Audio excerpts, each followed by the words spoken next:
C'est l'heure de l'édito avec Fabrice Coustet. Bonjour Fabrice. Bonjour Lucie, bonjour à tous.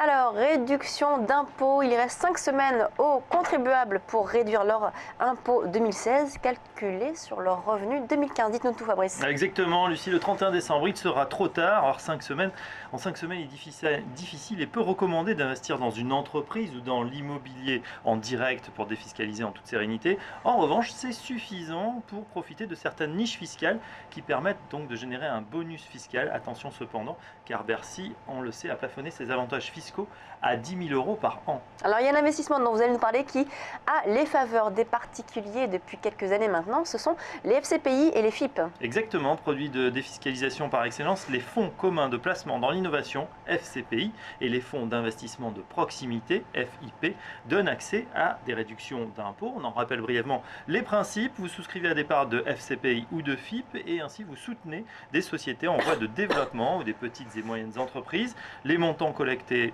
sont investis à hauteur de 60% du fonds dans des sociétés innovantes pour les FCPI, à hauteur de 60% dans des petites et moyennes entreprises, dont 10% au moins sont régionales pour les FIP, les fonds de proximité. Et en 2014, pas moins de 97 000 souscripteurs ont investi pour un montant moyen de 7 800 €. La collecte globale s'élève à 773 millions, un rebond depuis 2012 et 2013. Pourtant, le taux de réduction à l'impôt sur le revenu a lui été raboté et ramené de 25% du montant investi à 18% dès 2012. Alors l'investissement quand même en FCPI et en FIP comporte certains risques. Exactement. Premièrement, un risque en capital, ce ne sont pas des produits garantis. Les gérants cherchent à investir dans les prochaines pépites de demain, mais la performance va évidemment dépendre des résultats de ces entreprises dans lesquelles le fonds investit.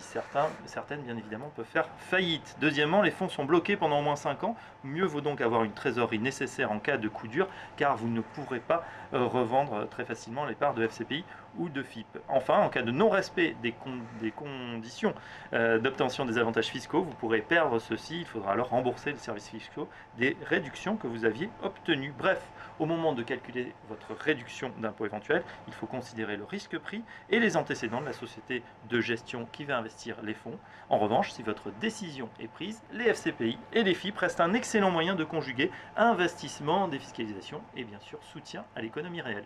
Merci Fabrice. C'est la fin maintenant de Direct Marché. On se retrouve dès demain à 8h30 pour une nouvelle émission.